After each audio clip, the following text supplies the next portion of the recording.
Affecting blood pressure, देखिए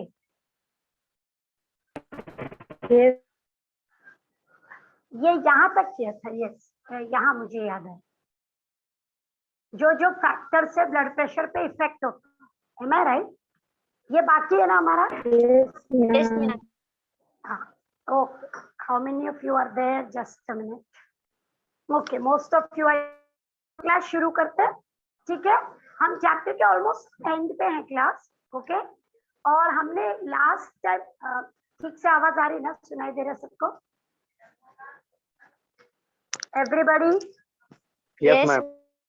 okay, हमने last में किया था कि ब्लड प्रेशर को कौन से फैक्टर्स अफेक्ट करते हैं। मैंने कहा था दो मार्क के लिए क्वेश्चन आया तो आप लिख सकते हैं कि ब्लड प्रेशर को जो फैक्टर अफेक्ट करते हैं वो इमोशनल हो सकता है, आपका इसको क्या कहते हैं, वॉल्यूम हो सकती है ब्लड की, करेक्ट? आपका जेंडर हो सकता है, आप मेल हो कि फीमेल, आपकी आर्टरी कितनी सॉफ्ट और हार्ड है, कितनी फ्लेक्सिबल है, कितनी रिजिड है, वो हो सकता है, साइज हो सकता है, करेक्ट?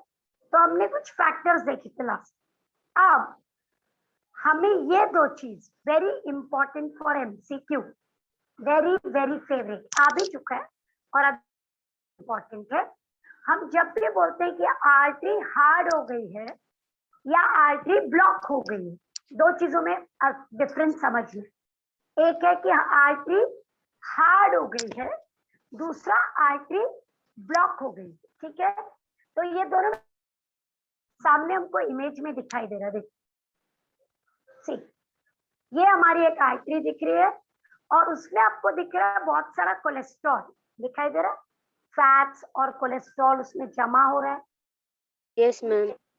ये जमा हो रहा है ना, और उसकी वजह से जो ब्लड का जाने का रास्ता है वो देखो कम हो गया, यहाँ से जाएगा ना ब्लड, और इतना आपने ब्लॉक कर दिया, इधर भी इतना ब्लॉक कर दिया, करेक्ट? इसको बोलते हैं ब्लॉकिंग ऑफ आर्ट। अगर ये बढ़ता गया, बराबर है, अगर ये बढ़ता गया तो हो सकता है कि वो इतना बढ़ जाए कि यहाँ पे भी ब्लॉकेज हो जाए, देखिए ऐसा और ऐसा, देखो बहुत ही कम रास्ता रहेगी। तो आपने बहुत बार सुना होगा 90% ब्लॉकेज है, 70% ब्लॉकेज है, करेक्ट?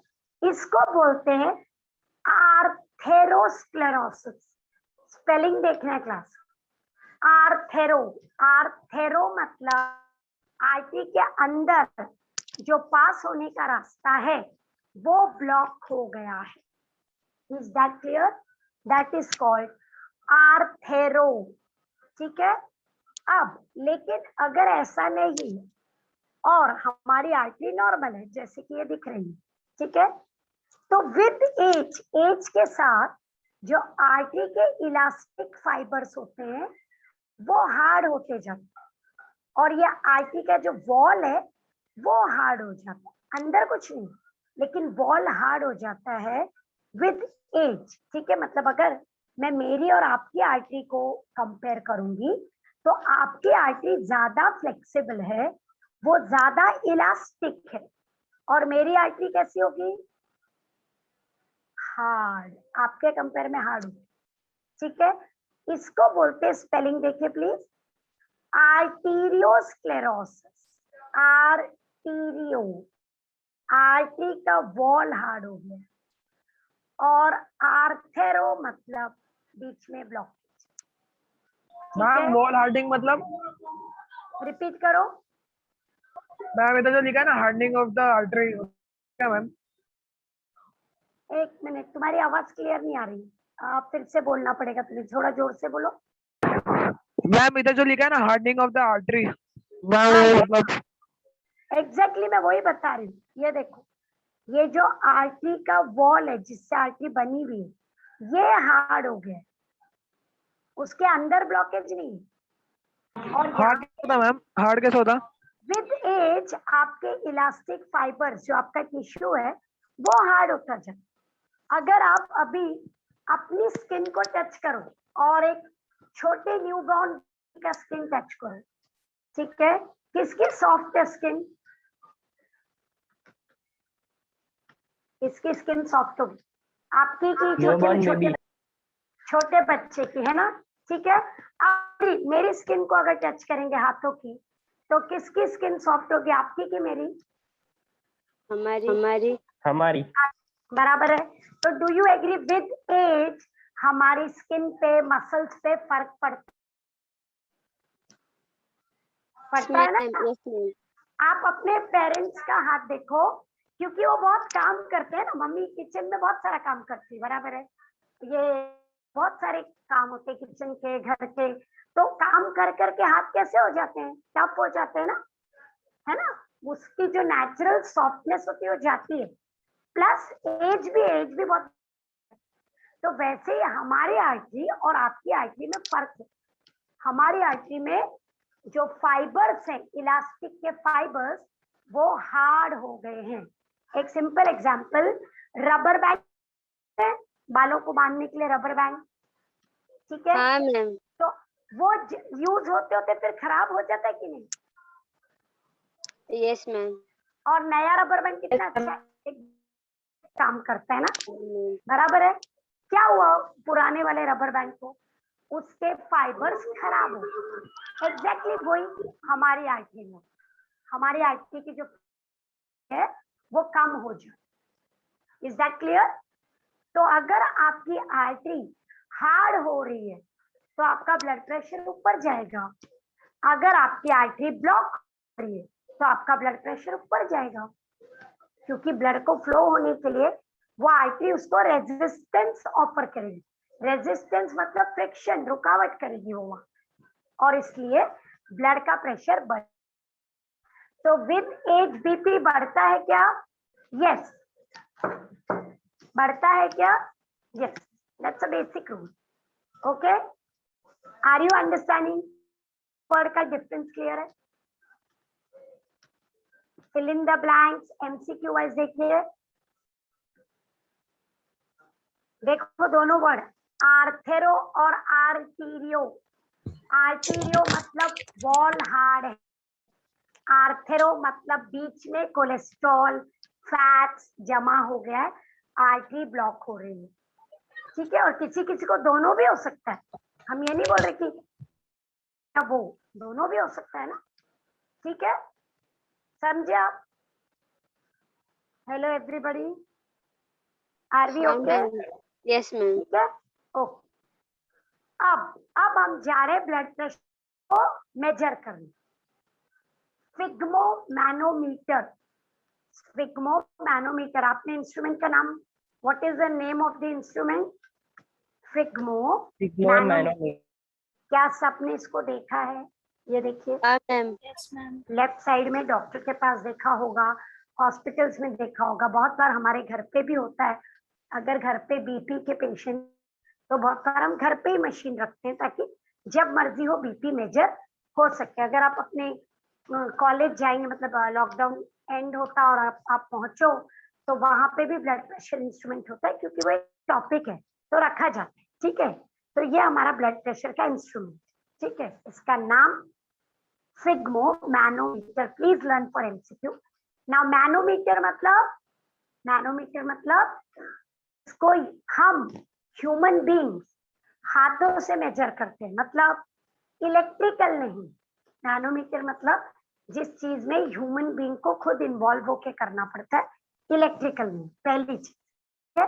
अब इसमें क्या क्या होता है? एक रबर का बैग होता है, ठीक है? एक कॉटन का पट्टा होता है, ठीक है? और उसमें रबर की ट्यूब लगी रहती है। दूसरे साइड मशीन में एक मीटर लगा होता है, मर्क्यूरी होता है उसके अंदर, और एक स्टेथोस्कोप होता है। ये देखिए क्या क्या दिख रहा है हमको, मैं मार्क करती हूँ। ये देखिए, ये आपका रबर का पंप है जिसको आप प्रेस कर सकते हो। ये ट्यूब दिख रही है, ठीक है? ये कॉटन का जो कफ है जो हाथों पे बांधा जाएगा। ये मर्क्यूरी का बैरोमीटर है, और ये आपका स्टेथोस्कोप, ठीक है? ये सब चीजें इसमें रिक्वायर्ड होती हैं। Fine, now class, how do you measure BP? तो उसका एक तरीका है, अगर हमें ब्लड प्रेशर मेजर करना है, अगर डॉक्टर ये बांध देते हैं ऐसे हाथों में, बराबर है, टाइट कर।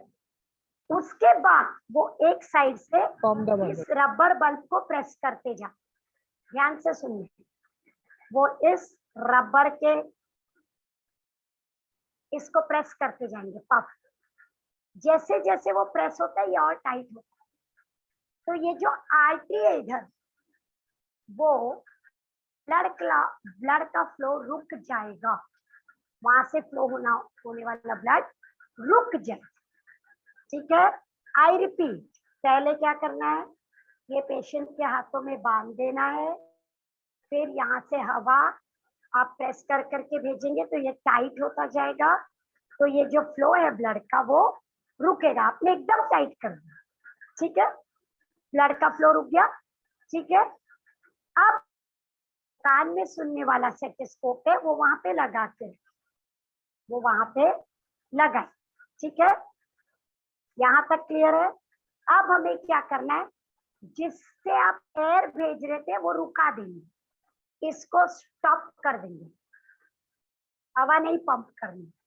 ठीक है, टाइट हो चुका है, आपको कुछ नहीं, नो साउंड, आपने ढीला छोड़ दिया। हाँ, धीरे धीरे धीरे आपको साउंड सुनाई दे, जैसे साउंड सुनाई देता है आपको करनी है। ठीक है, फिर धीरे धीरे धीरे धीरे वो साउंड फिर से गायब हो जाएगा, नो साउंड। फिर से रीडिंग चेक करो। तो प्रोसीजर क्या है, पहले हाथों में वो जो कफ है वो बांधा जाए, फिर रबर के पंप से उसमें हवा डालनी है, वो एकदम टाइट हो जाएगा, फ्लो बंद हो जाएगा, आपको कोई साउंड नहीं आएगा। Now you put the sound, नहीं आ रहा है। ठीक है, अब आप ये बल्ब को लूज कर देंगे, ब्लड फ्लो शुरू होगा, साउंड आया first. Ma'am, can you repeat? No you wait, let me finish. Sound फिर से बंद हो गया, सेकेंड रीडिंग। पहली रीडिंग क्या है, जब पहली बार साउंड सुनाई देगा, किसका साउंड, ब्लड के। कैसे सुनाई देगा, क्योंकि हमने उसको बंद किया, अब हमने उसको खोल दिया। अब ऐसे सोचो, घर में एक टैप होता है जिसमें से पानी आता है, नल, आपने नल को बंद कर रखा, जब आप नल खोलते तो पानी की आवाज आती है। Yes, ma'am.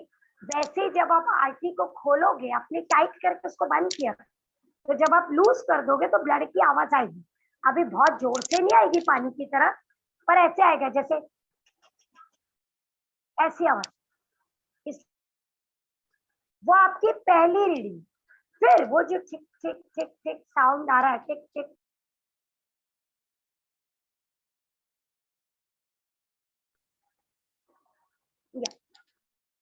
टिक टिक टिक टिक, वो धीरे धीरे बंद हो जाए, वो आपकी second reading. Are you getting?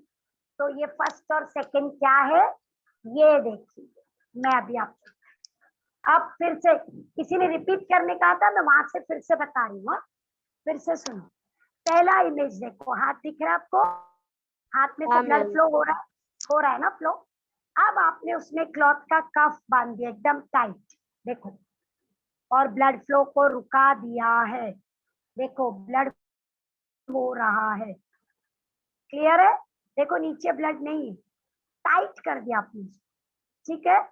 अब आप साउंड सुनेंगे, साउंड नहीं आ रहा है तो फ्री कर दो, इससे आप एयर डाल रहे थे ना, आपने जैसे उसको रुकाया वो कफ लूज हो जाएगा और ये देखिए ब्लड फ्लो शुरू हुआ, दिख रहा है?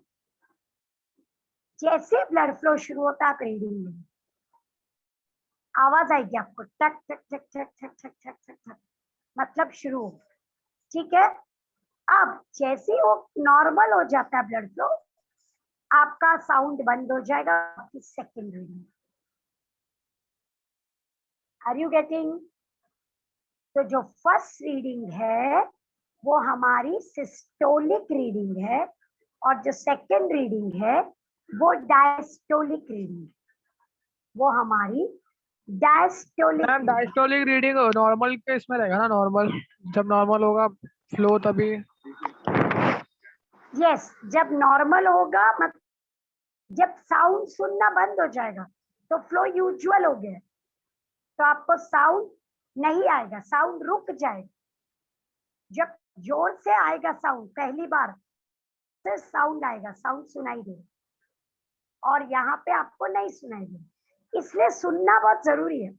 अगर आप सुनोगे, देखो अब डायग्राम को देखो, पहले देखो आर्टरी बंद है, ठीक है, आपने आर्टरी को खोल दिया, देखो साउंड आ रहा है। थर्ड डायग्राम देखो, साउंड ऑडिबल, फिर फ्लो के साथ साउंड नॉर्मल हो जाएगा, तो साउंड स्टॉप्स। तो डायस्टोलिक रीडिंग की वैल्यू कोई मुझे बोलेगा, somebody? क्या मैम? डायस्टोलिक रीडिंग की वैल्यू बोलिए मुझे। 120. बिल्कुल गलत। 80। डायस्टोलिक ये है ना, जब साउंड वन, बिल्कुल 80 सही बोल रहे हो। और सिस्टोलिक की बोलो अब। 120. तो ये सिस्टोलिक क्योंकि प्रेशर में ब्लड यहाँ से फ्लो होगा, आपने उसको रुका के रखा था, पहले आपने उसको रुका दिया, फिर अचानक उसको खोल दिया, तो जोर से आएगा ना फ्लो, वो आपका सिस्टोल है। फिर जब नॉर्मल हो जाएगा सब कुछ, डायस्टोल है। Is that clear? देखो, Yes, ma'am. How do you measure a blood pressure, समझे आप? यहाँ पे भी देखिए, अगर आप इससे देखना चाहते हैं, ये देखिए, systole 1 sound heard, diastole 80 no sound. देखो करेक्ट, ये तो देखो मैम नो मतलब ये साउंड। जो सिग्मा मैनोमीटर है, ये साउंड ब्लड के साउंड से मेजर करता है? बिल्कुल बिल्कुल बिल्कुल, साउंड इज कंपलसरी, आप उसको देख के नहीं बता सकते हो, आपको पता होना चाहिए कि कब देखना है। तो पहली बार कब देखना है, जब सुनाई देता है, वो आपकी पहली रीडिंग। दूसरी बार कब देखना है, जब साउंड नहीं सुनाई देता, वो आपकी दूसरी रीडिंग। तो आपकी रीडिंग आएगी 120/80।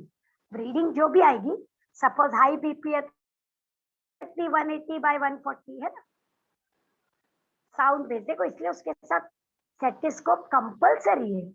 देखो यहाँ पे भी आप सुन रहे हैं, ये देख, ठीक है। और चीज, ये आर्टरी का नाम क्या है जिससे ब्लड प्रेशर मेजर करते हैं? कौन सी आर्टरी है ये? कौन सी Radial artery. Brachial artery. Brachial artery. Radial ये है, रेडियल ये पल्स के लिए, ब्लड प्रेशर के लिए आप Okay, बोले ma'am. Brachial artery. Please read it, see brachial artery, ठीक है। और ब्रेकियल क्यों यूज करते हैं क्लास? Y brachial? क्योंकि वो मशीन वहां पे लगाते हैं इसलिए। हाँ, तो वहां पे क्यों लगाते, पैर पे क्यों नहीं लगाते, गले में क्यों नहीं लगाते? हार्ट इधर ही है ना, ये लेवल पे आपकी ब्रेकियल है, और हार्ट का लेवल सेम है ना ऑलमोस्ट। हाँ मैम, तो मैम ऐसे नेक से भी नजदीक ही है ना मैम? नजदीक नहीं, सेम बोला मैंने, नेक ऊपर हो जाएगा। अगर मैं यहाँ से मेजर करूंगी तो नेक ऊपर आएगा, लेकिन ये आर्टरी हार्ट के लेवल पे, ये चेस्ट है ना, इधर मेरा हार्ट, तो ये बेस्ट बेस्ट लोकेशन, ठीक है। Are you understanding? Getting it? That is the best place to measure. Fine, आप देखते हैं टेक्स्ट बुक क्या बोल रहा है, ये देखिए। See, during measurement the instrument is placed at left and the cuff is wrapped around upper arm. कौन सी artery? Brachial artery. It is blocked by applying external pressure, है ना, जो हम पंप से डालते हैं उससे वो ब्लॉक हो जाता है। Then it is slowly lowered, हम उसको छोड़ देते हैं। First sound is heard, that is systolic, correct. पहला जो आपको साउंड है, फिर आप दूसरा देखेंगे, प्रेशर मेजर हो रहा है, ठीक है, वो और लोअर होता जाता है, sound can not be heard, that is diastolic. Proper reading ये है, बाकी डिपेंड्स। ये जो दो साउंड हम सुनते, सिस्टोलिक और साउंड नहीं सुनते, उसको बोलते कैरेटकॉफ साउंड। ये है Korotkoff. Korotkoff is the who gave us this technique of measuring the blood pressure, who gave us this technique कि जब ब्लड आर्टरी से फ्लो होगा तो एक साउंड आएगा, और जब वो नॉर्मल फ्लो होने लगेगा तो वो साउंड बंद हो जाएगा, और इसको बोलते कैरेटकॉफ साउंड। ये कैरेटकॉफ, ठीक है। एमसीक्यू, एमसीक्यू नीट में नहीं है कैरेटकॉफ, नीट में नहीं, पर सीटी में आप, so it is called the Korotkoff sound, ठीक है। Is everybody clear? क्या हमारे पास इंस्ट्रूमेंट का नाम है? हाँ, स्फिग्मोमैनोमीटर। क्या हमारे पास आर्टरी का नाम है? Brachial artery. क्या हमारे पास नॉर्मल रीडिंग है 120/8? क्या हमें पता है सिस्टोलिक 120 और डायस्टोलिक 80 है? यस। वो साउंड का नाम क्या है? कैरेटकॉफ। अब ये सब मैंने ऐसे क्यों बोला? एमसीक्यू और वन लाइन वाइज ये हो, ठीक है, और वन लाइन के हिसाब से ये हो। Is that clear? यस। और अगर आपको आता है right a short note on sphygmomanometer, तो फिर आप स्फिग्मोमैनोमीटर डिस्क्राइब करें और उससे बीपी कैसे मेजर कर, ठीक है class? Everybody hello? Yes, ma'am. 2 marks. Don't expect more than 2. Huh? Don't expect more than 2. हाँ फाइन मैम। क्लास। अब क्योंकि हम बीपी देख चुके हैं, हम ब्लड प्रेशर पे क्या क्या इफेक्ट हो, कौन से फैक्टर्स अफेक्ट करते देख चुके हैं, तो let's go to hypertension. Right, short note. Ma'am अगर ऐसा आया स्फिग्मोमैनोमीटर का ये डिस्क्रिप्शन पूछा गया तो खाली वो जो उसमें पार्ट्स है वो सब लिखना है ना मैम बस? वो पार्ट्स, या फिर आप वो भी लिख सकते हो उससे बीपी कैसे मेजर हो, आप मेथड भी लिख सकते हो। मैम डायग्राम नहीं चाहिए ना मैम? रिपीट करो, डायग्राम नहीं, डायग्राम नहीं लगता, okay ma'am.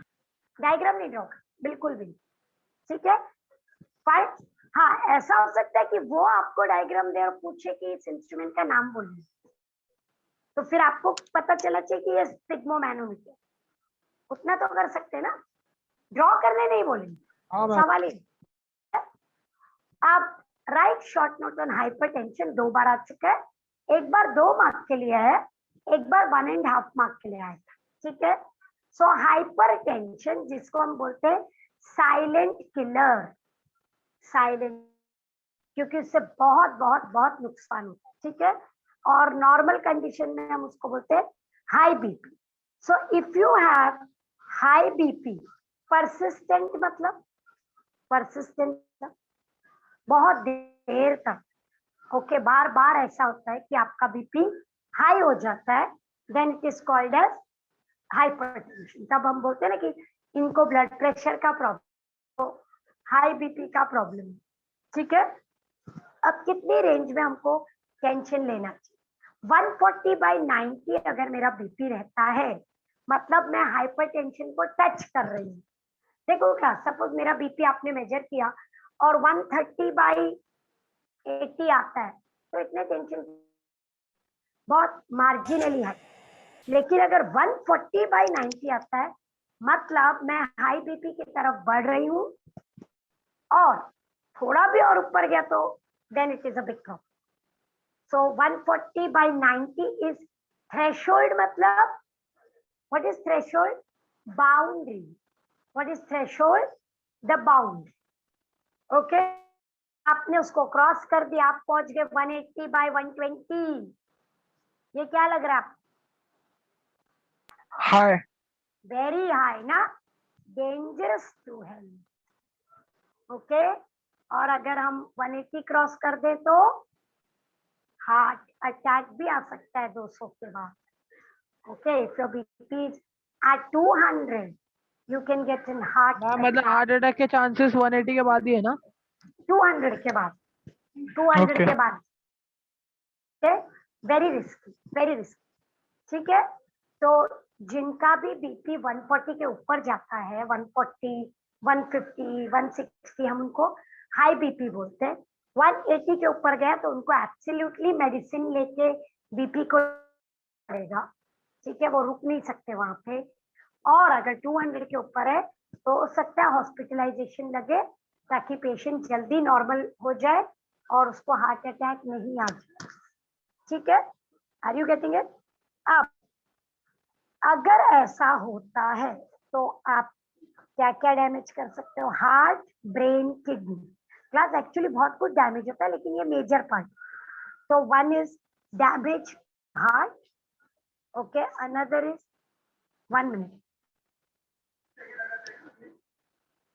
damage to the heart, damage to the kidney, and damage to the brain. So see, if you are ma'am getting brain और high किडनी कैसे, brain और kidney, वो कैसे damage होंगे मैम?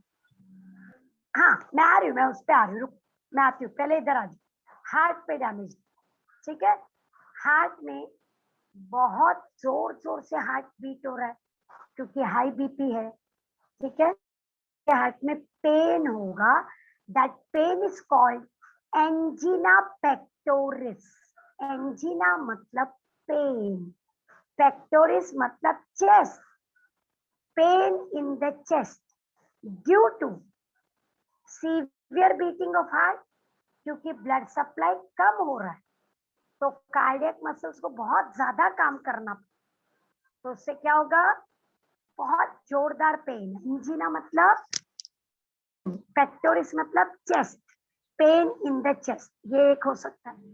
अगर हमने उस पर ध्यान नहीं दिया तो मायोकार्डियल इंफ्रेक्शन मतलब हार्ट फेल हो सकता है, सीधा हार्ट अटैक आ सकता है। ये देखिए, पहले पेन होगा, पेन पे ध्यान नहीं दिया तो मायोकार्डियल इंफ्रेक्शन मतलब सीधा सीधा अटैक। तो ये एक पॉइंट, ठीक है। दूसरा देखिए, अगर बहुत जोर से ब्लड ब्रेन की तरफ जा रहा है तो ब्रेन की जो आर्टरीज होती हैं उनके आजू बाजू में सपोर्ट कम होता है, ये जो सपोर्टिंग टिश्यू होता है वो इतना स्ट्रांग नहीं होता, तो हो सकता है कि वो ब्रेन की आर्टरी फट जाए, तो ब्रेन को क्या आ जाएगा? Stroke, okay. Arteries in brain are less, तो ब्रेन में ब्लीडिंग हो जाएगी, हीमोरेज, आर्टरी फट जाएगी और पूरे ब्रेन में ब्लड स्प्रेड हो जाएगी, उसको बोलते हैं मैम ब्रेन का स्ट्रोक। एक बार रिपीट करो ना मैम। जब आपकी ब्रेन की आर्टरी बहुत बहुत नाजुक होती, अगर उसमें ब्लड बहुत जोर जोर से फ्लो हो रहा है तो हो सकता है कि वो आर्टरी ब्रेक हो जाए। मैम पर ऊपर ब्लड सप्लाई, कहाँ लिखा लोअर ब्लड? देखो ना मैम, ऊपर लिखा ना ड्यू टू लोअर ब्लड अच्छा सप्लाई। एक मिनट, तुम्हारा नाम मुझे बोलो।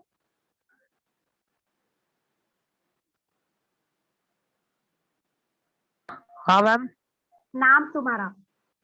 तनिष तनिष हाँ, तनिष मैम। तनिष। तनिष, मैं ये एक्सप्लेन कर चुकी और तुमने सुना नहीं।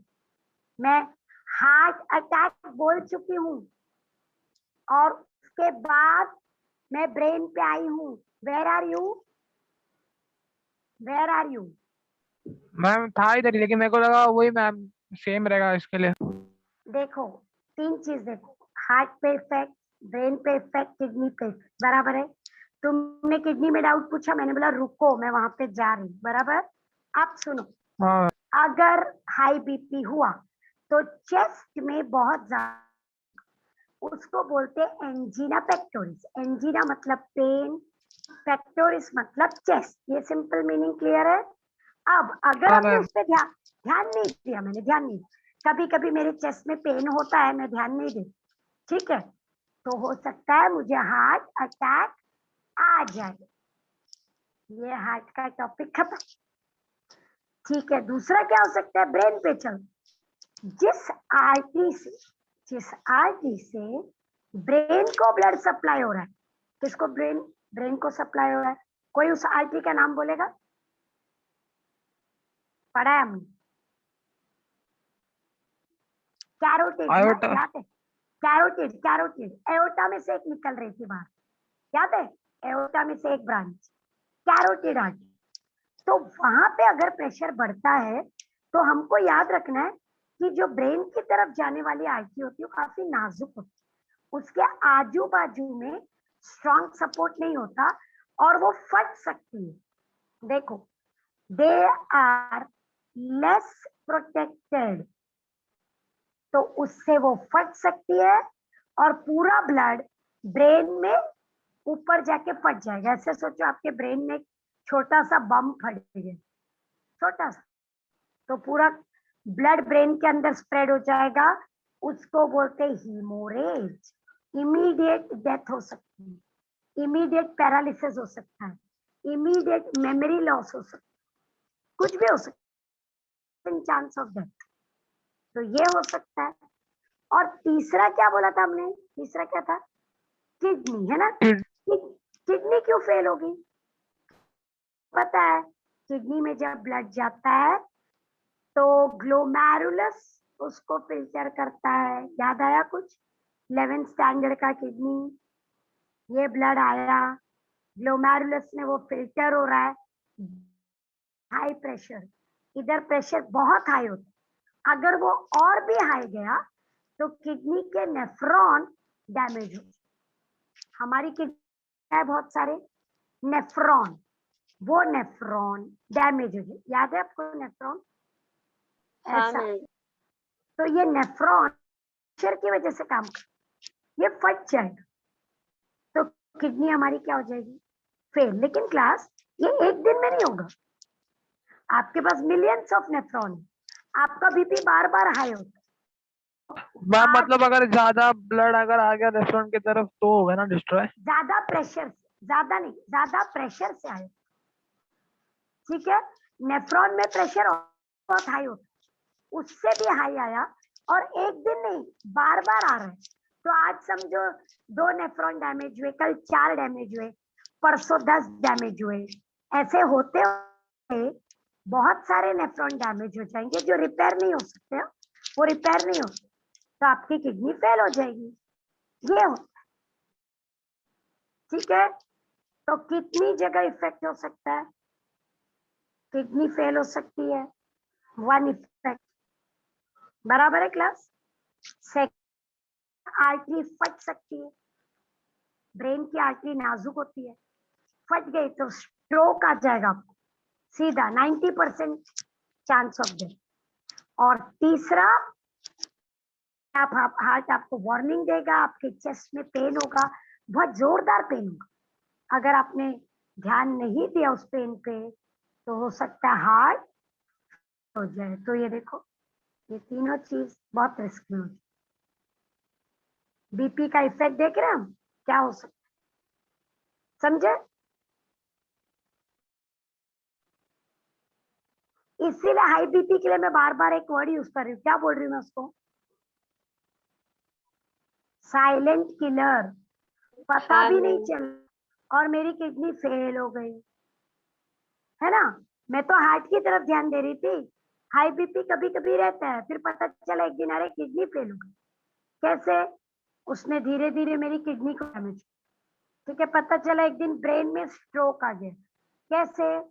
मुझे तो हाई बीपी था पर उसकी वजह से ब्रेन में डैमेज हो गया, इसलिए उसको साइलेंट किलर बोलते, वेरी डेंजरस। बोलने के लिए इतना ज्यादा नहीं लग रहा ना, हाई बीपी का प्रॉब्लम है, लेकिन हाई बीपी से क्या क्या हो सकता है, देखो बहुत कुछ हो सकता है। Are you everybody? Yes. Yes ma'am. अब बोर्ड का क्वेश्चन देखते हैं। बोर्ड का क्वेश्चन बता, write short note on hypertension and angina pectoris.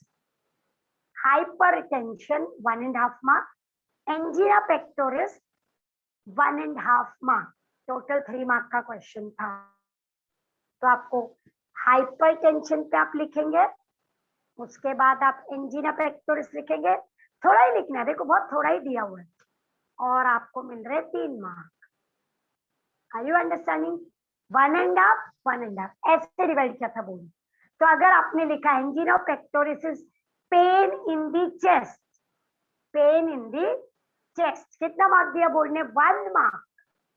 और उसके बाद उस पेन की वजह से क्या हो सकता है? हार्ट अटैक आ सकता है, myocardial इंफ्रेक्शन, heart attack, half mark. Hypertension, increase in blood pressure, which is quite often seen, is known as hypertension. Hypertension is any pressure above 140/90. हो गया 1.5. It is a silent killer. Understanding? ऐसे दिया था board ने 3 marks, तो काफी easy था और डायग्राम भी नहीं है, नो डायग्राम। आई बात समझ में? एवरीबॉडी हाँ मैम। लिख पाएंगे कि नहीं? Yes, ma'am. Tanish, are you clear with this? Yes ma'am. Okay, ठीक है। ओके, नाउ हम चलते हैं next, CAD। What is CAD? Coronary artery disease, CAD। Okay, artery is the artery which supplies blood to the heart, which supplies blood to the heart. Coronary artery, अगर आपको याद है, हमने हार्ट के ऊपर ड्रॉ की थी एक्सटर्नल व्यू में, याद है? याद है? हाँ मैम। पक्का याद है ना सबको? हाँ मैम। एक बार देख ही लेते हैं उसको ताकि सबको याद आ जाए। क्लास, आज के बाद कोई भी कोरोनरी बोलेगा, ये देखो कोरोनरी आर्टरीज दिख रही है, देखो हार्ट के ऊपर जो छोटी छोटी आर्टरी और वेन्स दिख रही है, ठीक है? और इससे भी बेटर ये रहा, ये मैम देखो, हाँ ये रही कोरोनरी आर्टरी। हाँ बोलो बोलो। आर्टरी और वेन्स का डिफरेंस बताओ ना। Difference between artery and when? हाँ मैम। हो गया मैम वो। Y Y? नहीं मैम, मतलब पूछना था, बोर्ड्स में ऐसा कुछ पूछते हैं। 100%, 100 बार पूछा है। एक बार बता दो। मैम आपने शायद डिस्टिंग्विश दिया था उसका। डिफरेंस मैंने कितनी देर तक एक्सप्लेन किया उसको? Were you absent in the last lecture? Hello, absent थे लास्ट लेक्चर में? Think so, yes ma'am. Last lecture में नहीं थे तुम? शायद नहीं थी मैम। शायद। ओके, इधर है हम लोग। हाँ, पहले कोरोनरी आर्टरी डिजीज पहले देखेंगे। आर्टरी वो ब्लड वेसल होता है जो ब्लड को हार्ट से दूर लेके जाता है, ठीक है? वो ब्लड को लंग्स में लेके जाएगा, वो ब्लड को किडनी में लेके जाएगा, वो ब्लड को आपके हाथ में लेके जाएगा, पैरों में लेके जाएगा, ठीक है?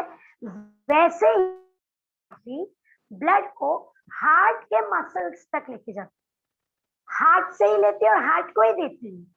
Is that clear class? अगर मैं आप सबको अगर खाना खिला रही हूँ, खाना खाना है ना, तो ब्लड पूरे बॉडी को ब्लड हार्ट सप्लाई करता है, पूरा ब्लड, तो खुद को भी तो देना पड़ेगा। तो वो किसके थ्रू देता है? Coronary artery. Is that word clear? This word, ठीक है? Yes ma'am. अब अगर ये कोरोनरी आर्टरी ब्लॉक हो जाए, क्योंकि आपने अगर डायग्राम में देखा बहुत पतली पतली है, ऐसी ऐसे ऐसे दिख रहा था ना वो डायग्राम, ऐसे छोटी छोटी थी वो, तो वो अगर ब्लॉक हो जाती है तो हार्ट का ब्लड सप्लाई कम हो जाता है, रुक जाता है। लेकिन हमको याद रखना है कि कोरोनरी आर्टरी कोई एक आर्टरी नहीं है, वो ऐसी नहीं, उसके बहुत सारे ब्रांचेस हैं, है ना? वो एक ही नहीं थी। तो सपोज मेरी ये कोरोनरी आर्टरी डैमेज और ये डैमेज, बाकी की चल रही, तो क्या होगा? यहाँ के जो मसल्स हैं उनको ब्लड नहीं मिल रहा, यहाँ पे नहीं मिल रहा, है ना? तो धीरे धीरे धीरे मेरा हार्ट कमजोर होता जाएगा। जिन मसल्स को ब्लड नहीं मिल रहा है वो वीक होते जाएंगे और धीरे धीरे धीरे उन मसल्स की डेथ होने लगेगी और फिर आ सकता है मुझे हार्ट अटैक, फिर हो सकता है मेरा हार्ट फेल, फिर आ सकता है मुझे स्ट्रोक। ओके, ये देखिए डायग्राम। अब दोनों डायग्राम को ध्यान से देखो। देखो कोरोनरी आर्टरी बहुत पतली सी है, एवरीबडी ध्यान से देखो, ये दिख रही है कोरोनरी आर्टरी, ये भी है, ठीक है। अब ये नॉर्मल है, अच्छे से देखो, ब्लड बहुत ही अच्छे से फ्लो है। लेकिन व्हाट अबाउट ये, इसको देखो कैसा है कोरोनरी आर्टरी का हाल उधर, देखो एकदम जैम हो गया। देखो मैम पर फैट्स और कोलेस्ट्रॉल वहां जाके क्यों डिपॉजिट होते हैं? वहां जाके नहीं होता, फैट और कोलेस्ट्रॉल हर जगह जाके डिपॉजिट होता है, लेकिन वो बहुत पतली जगह है तो वहां पे जल्दी होता। ओके, होता हर जगह है, लेकिन जब कोई नैरो चीज ब्लॉक होने लगती है और वो इंपॉर्टेंट ऑर्गन की तरफ है तो बॉडी पे इफेक्ट होने लगता है, तो बॉडी पे इफेक्ट होने लगता है। वहीं जाके नहीं हो रहा है, और भी जगह हो सकता है। देखो मैं यहाँ पे बताऊँ, सपोज यहाँ पे ब्लॉकेज हो रही है, लेट्स टेक ये एओर्टा में, तो वो तो बहुत बड़ा है ना, तो इतनी जल्दी पता नहीं चलेगा, isn't it? और उसको पूरा ब्लॉक होने में तो बहुत टाइम लग जाएगा। लेकिन ये तो आर्टरी इतनी पतली है, एकदम ही पतली, उसमें थोड़ा भी कोलेस्ट्रॉल आया तो वो तो फिर जैम करने लगेगा उसको, ऐसा। Are you getting it? Blood वहां पे जाके सिलेक्टिवली नहीं होता, पर चांस वहां के ब्लॉकेज का बहुत हाई है। ये देखो सीधा block, are you getting? Yes आप मैम। अगर ऐसे सोच रहे हो हमारे हाथों की आर्टरी में क्यों नहीं होता, हो सकता है उधर भी हो सकता है, लेकिन वो भी एक कोरोनरी से मोटी है आर्टरी। आपके हाथ में जो आर्टरी जा रही है कोरोनरी से काफी मोटी है। और दूसरी बात, हाथ ब्लॉक होगा तो हाथ को पैरालिसिस होगा, लेकिन हार्ट अटैक थोड़ी आएगा। ये तो हार्ट को ही नहीं मिल रहा है तो फिर हार्ट खुद ही रुक जाएगा कि मुझे ही ब्लड नहीं मिल रहा, मैं काम कैसे करूं, तो हार्ट ब्लॉक हो जाएगा पूरा। देखो आपने किसी को एंजियोग्राफी वर्ड सुना है? एंजियोग्राफी? No ma'am. बिल्कुल, जैसे अगर किसी को चेस्ट में पेन हो रहा है बहुत ज्यादा और ऐसा लग रहा है कि हार्ट अटैक जैसा है, तो उसकी एंजियोग्राफी की जाती है, उससे पता चलता है कि कोरोनरी आर्टरी कितनी डैमेज है, कितनी ब्लॉक है। तो ऐसे रिपोर्ट है 90% blockage, 60% blockage, 20% blockage, suppose 90% blockage है, तो फिर डॉक्टर क्या बोलता है, आपको पता है क्या किया जाता है? ये आर्टरी क्या? 90% ब्लॉक है, कितनी ब्लॉक है? 90%। देखो मैं इसको ब्लॉक कर दूं, ये आर्टरी को 90% मैंने ब्लॉक कर दिया। अब डॉक्टर क्या बोलेगा, ऐसे ही रहो? नहीं, वो आपको बोलेगा एंजियोप्लास्टी करो। What is angioplasty? वो यहाँ पे एक ट्यूब डालेंगे, टेंट डालेंगे और उस आर्टरी को खोलेंगे। आपकी आर्टरी जो ब्लॉक हो गई ना, पहले उसमें स्टेंट डाल के उसको खोल के रख दी तो ब्लड फ्लो नॉर्मल हो जाएगा। फिर आपको स्टेंट के साथ ही रहना है।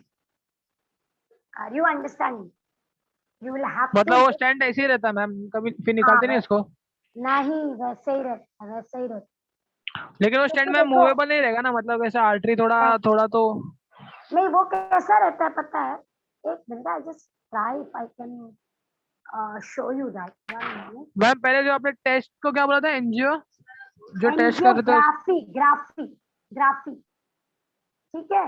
और जो मेथड से उसको खोला जाता है उसको बोलते हैं एंजियोप्लास्टी, ठीक है। तो एंजियोप्लास्टी में क्या करते हैं, वो एक छोटा सा वायर वहां पे भेजते हैं, ठीक है, उसमें एक छोटा सा बलून होता है, उसको ब्लो करते हैं, तो वो जो कचरा है वो फट के निकलता है, ब्लड में बह जाता है, और फिर वहां पे एक स्टेंट लगा दिया जाता है ताकि वो खुला ही रहे, नहीं तो आर्टरी फिर से ऐसी बंद हो गई तो स्टेंट लगाना पड़ता है।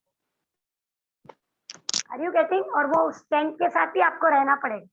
बहुत सारे लोग, आपको एक्चुअली पता होना चाहिए कि जिनके हार्ट में स्टेंट लगा हुआ है, बहुत बार मतलब मैम सुना है स्टैंड, लेकिन पता नहीं था। हाँ ऐसा होता है। मैं आपको उसका इमेज दिखाती हूँ, फिर आपको ज्यादा समझ में आएगा, ठीक है? तो वो कैसा है ना, अभी वो इतनी नैरो आर्टरी है, इतनी इतनी पतली है ना, लेकिन वो जरूरी है क्योंकि वो हार्ट की तरफ जा रही है, समझे? अगर मेरे पैर की तरफ, अंगूठे की तरफ जा रही है तो अंगूठे को प्रॉब्लम होगी, लेकिन वो ठीक है, देंगे। अब हार्ट को आप ऐसे नहीं बोल सकते कि अच्छा 1-2 दिन चला लो बंद करके, ऐसा नहीं, हार्ट अटैक आ जाएगा।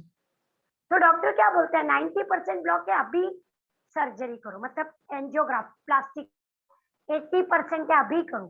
सपोज 60% है तो फिर डॉक्टर बोलेगा नहीं, मैं आपको दवाई देता हूँ, दवाई खा के धीरे डिजॉल्व, समझे? फिर वो दवा खा करके वो जो कोलेस्ट्रॉल है ना, वो अपने आप धीरे धीरे कम होता जाएगा और आपकी डाइट सीधा कंट्रोल में आ जाएगी।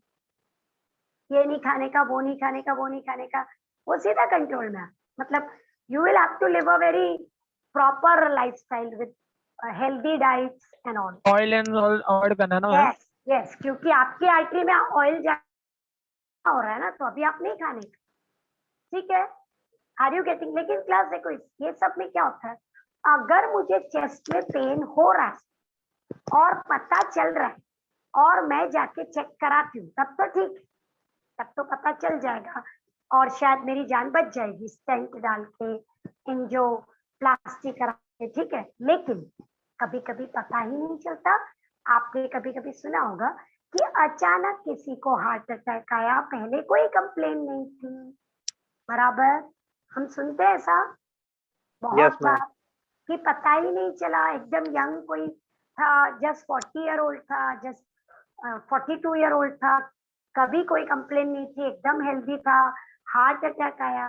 तो वहां पे क्या होता है, बॉडी ने आपको इंडिकेट भी नहीं किया, बताया भी नहीं, वो आर्टरी ब्लॉक हुई, जैसे ही ब्लॉक हुई ब्लड फ्लो रुक गया, हार्ट रुक गया, person is gone, straight gone without. वैसा कोरोनरी आर्टरी कैसे आता है क्या मैम, वैसा वाला जो यंग लोग को होता है?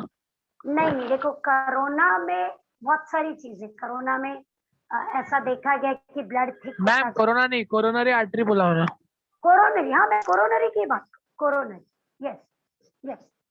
लेकिन देखो अभी मैं आपको कैसे बता रही हूँ कि पेन होगा, आपको पता चलेगा, तो पहले बॉडी आपको वार्निंग देगी, एंजीना पेक्टोरिस, है ना? आपने ध्यान, तकलीफ हो, लेकिन कभी कभी ऐसा नहीं होता, कोई वार्निंग नहीं होती और आप कुछ नहीं कर सकते उसमें। पता नहीं अभी मेरे हार्ट के अंदर आर्टरी बराबर चल रही है कि नहीं, हमको थोड़ी दिखाई देता है, तो पता नहीं, कभी अचानक बंद हो गई, वो अचानक ब्लॉक हो गया तो ब्लॉक हो गया, फिर हार्ट रुक जाएगा और person on the spot, person की डेथ हो जाती, समझे? ऐसा होता। तो see, you must have heard people getting heart attack and dying. You must have heard people getting heart attack, लेकिन वो बच जाते हैं। हार्ट अटैक आया लेकिन मैं बच गई, तो क्या हुआ, बॉडी ने उसको सह लिया और वो ऐसे कुछ सेकंड्स के लिए बंद हुआ और फिर शुरू हो गया, लेकिन उसके बाद एंजियोग्राफी, एंजियोप्लास्टी करवानी, काम नहीं चलेगा उसको, ऐसा। Are you understanding? तो बॉडी आपको मैम लेकिन एंजियोपेक्टिस के बाद भी बहुत बहुत टाइम तक इंसान, मतलब कभी कभी मिनट्स के लिए जिंदा रहता है ना मैम? हाँ रहता है ना, अरे बॉडी हमको बहुत बार इंडिकेट करेगी पेन हो रहा है, पेन हो रहा है। कभी हमें क्या लगता है चेस्ट में पेन है, हार्ट से कनेक्टेड नहीं, कभी हमें लगता है एसिडिटी है, इग्नोर करते रहते हैं बहुत चीजों को, थोड़ा सा पेन हो तो हम डॉक्टर के पास थोड़ी पहुंच जाते। तो क्लास इसमें बेस्ट क्या है, आपको साल में एक बार हेल्थ चेकअप कराना ही चाहिए। After age of 35 we all must do, 35 के बाद बोल रहे हैं, क्योंकि इतना आर्टरी ब्लॉक होने के लिए भी इतनी जल्दी नहीं होगा, मतलब यू आर टू यंग ना, पर 35 क्रॉस हुआ तो आपका बीपी बढ़ता है, आर्टरी हार्ड होने लगती है ना, बहुत सारे प्रॉब्लम शुरू हो जाते। तो फिर आपको साल में एक बार आना चाहिए, हर चीज, सिर्फ हार्ट नहीं, हार्ट, लिवर, लंग, हर चीज चेक करवा लेंगे, उसको बोलते हैं हेल्थ चेक। ओके, कंपनीज अपने वर्कर्स का फ्री हेल्थ चेकअप कराते हैं साल में एक बार कंपल्सरी।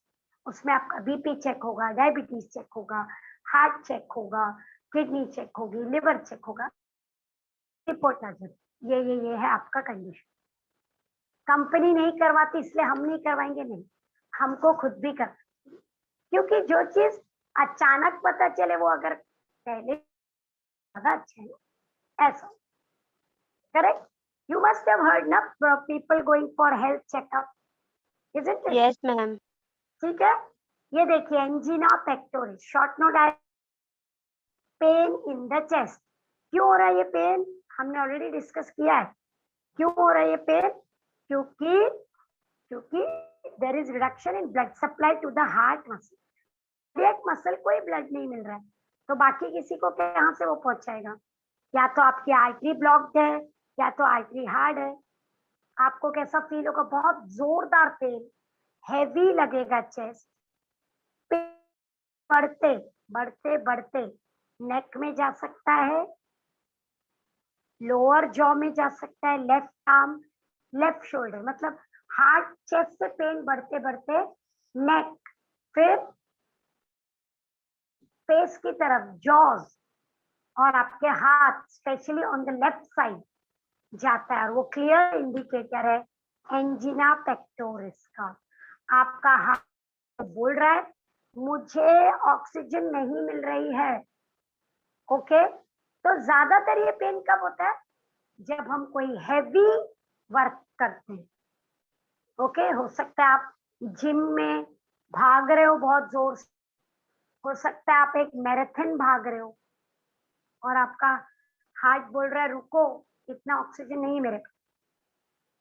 फिर आप रुक गए, ठीक है, आप रुक गए, आप बैठ गए और वो पेन चला जाए, आधे घंटे के बाद वो चला गया। जब भी आप कुछ हेक्टिक करते हो पेन होने लगता है, और जब आप रुक जाते हो चला जाता है।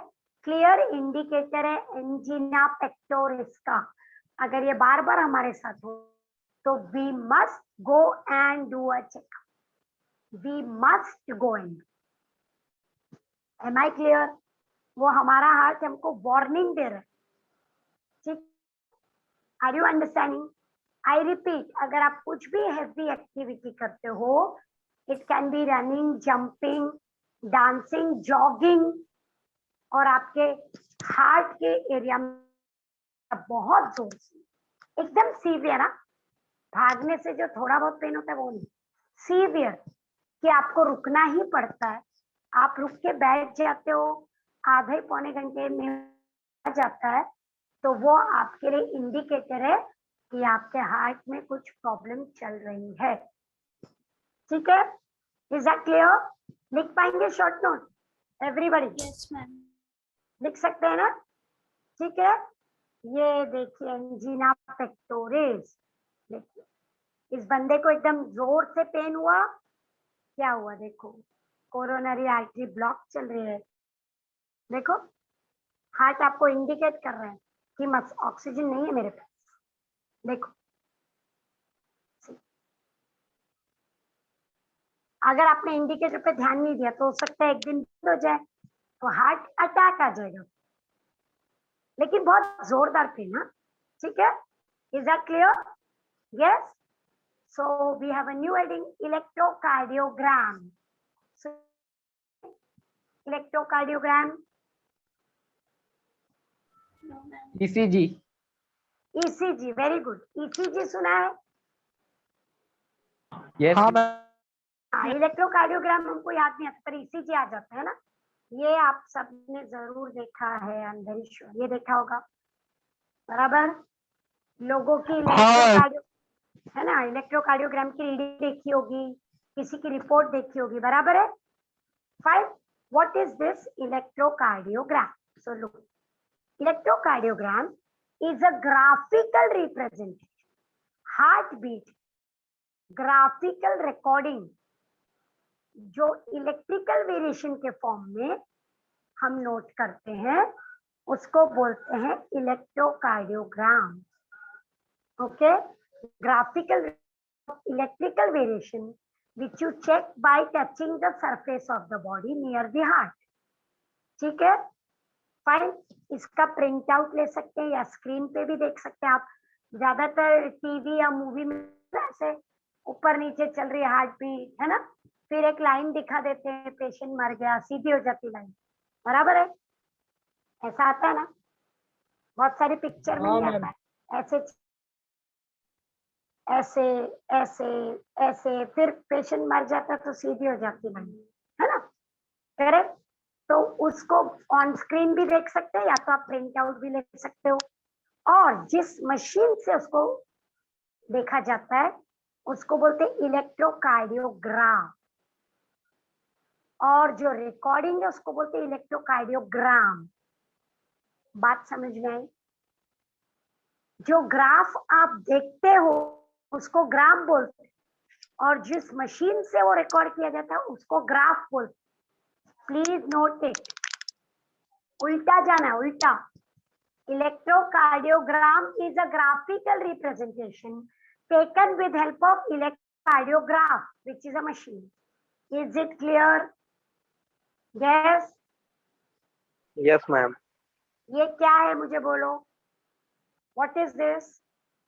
What is this? Electrocardiograph. ग्राम है. Electrocardiogram, GRAM. ठीक है, और इसको रिकॉर्ड करने वाली मशीन का नाम ये रही मशीन, इलेक्ट्रोकार्डियोग्राफ. इलेक्ट्रोकार्डियोग्राफ. याद रहेगा ना, उल्टा जाना है. ठीक है, फाइन. ओके, नाउ ये इलेक्ट्रोकार्डियोग्राम कैसे मदद कर रहा है, what is it helping us to do, understand, and how do you take. तो जब इलेक्ट्रोकार्डियोग्राम, डॉक्टर बोलते हैं ना अपना ECG निकालो. Now you are too young, तो शायद आपने कभी ECG नहीं निकाला होगा, अनलेस कोई किसी रीजन से अगर ज्यादा बीमार पड़ गए हो तो अलग बात है. तो ECG जब निकाला जाता है तो 6 मैम वो मशीन दिखाओ ना. क्या दिखाऊं? Ma'am electrocardiograph. हाँ रुको रुको, हम इलेक्ट्रोड की जरूरत पड़ेगी. 4 हाथ और पैर के लिए, 2 हाथ और 2 पैर पे उसको लगाया जाता है. ठीक है, और 6 चेस्ट पे रहते. तो 6 चेस्ट पे ये 6 हो गए, और 4 एक हाथ और एक एक पैर पे इलेक्ट्रोड्स को रखा जाता है. ये देखिए, अब देखिए चेस्ट पे कितने रहेंगे हमारे? 6. 2 हाथ में एक एक और 2 पैर में. देखो टोटल कितने हो गए मैम ये जो राउंड वाला जो है वो है ना इलेक्ट्रोड्स. मैम 10 होंगे पूरे. हाँ टोटल 10. ये देख, 1 2 3 4 5 6, ये चेस्ट के 6 हो गए. बराबर है. 2 हाथों पे आ गए और 2 पैरों पे. ठीक है, यस. ऐसे उसको वो आराम से आपके बॉडी पे ऐसे चिपक जाता है, उसमें एक जेल. और फिर आपको नॉर्मल ब्रीदिंग करने बोलते हैं, जैसे नॉर्मल हो आप लेते रहते हो. अगर उनको स्ट्रेस वाला ECG, स्ट्रेस वाला, तो आपको बोला जाता है जगह पे खड़े खड़े भागिए. आप भागने के बाद रुकते हो, वो फटाफट आपकी रीडिंग. तो उसको बोलते हैं स्ट्रेस ECG. इन्हें भागने के बाद पेन क्यों होता है वो देखने के लिए. और अगर आप लेटे लेटे रीडिंग दे रहे हो उसको बोलते हैं रेस्टिंग ECG. रेस्टिंग मतलब नॉर्मल कंडीशन कैसे काम कर. तो ये देखिए ऐसी रिकॉर्डिंग आएगी और इसका प्रिंट आउट मिल जाता है. बराबर, आई बात समझ में? देखो it doesn't take even 5 to 10 minutes बस. ठीक है, और ये बॉडी के बाहर से हम. Is that clear?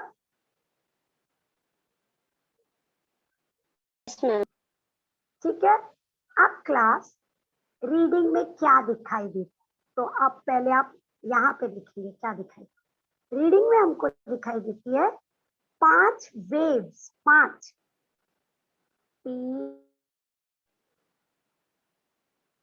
Q R S T, फिर से बोल रही हूँ P Q R S,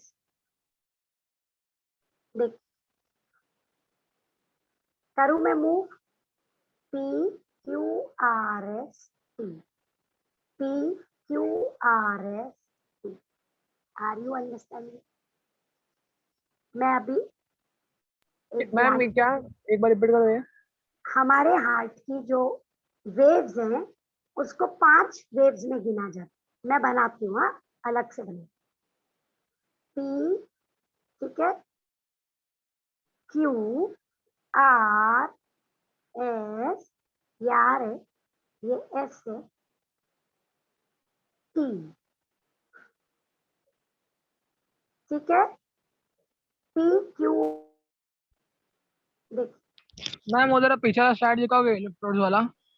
ये P वेव, ये Q R S वेव और ये T वेव, ये आपके इलेक्ट्रोकार्डियोग्राम की 5 वेव्स। देखो, do you see them getting repeated again and again?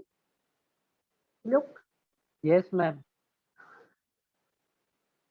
P Q R S T, P Q R S T, देखो बार बार वही चीज रिपीट हो रही है। Are you getting that? देखो ध्यान से, ओके।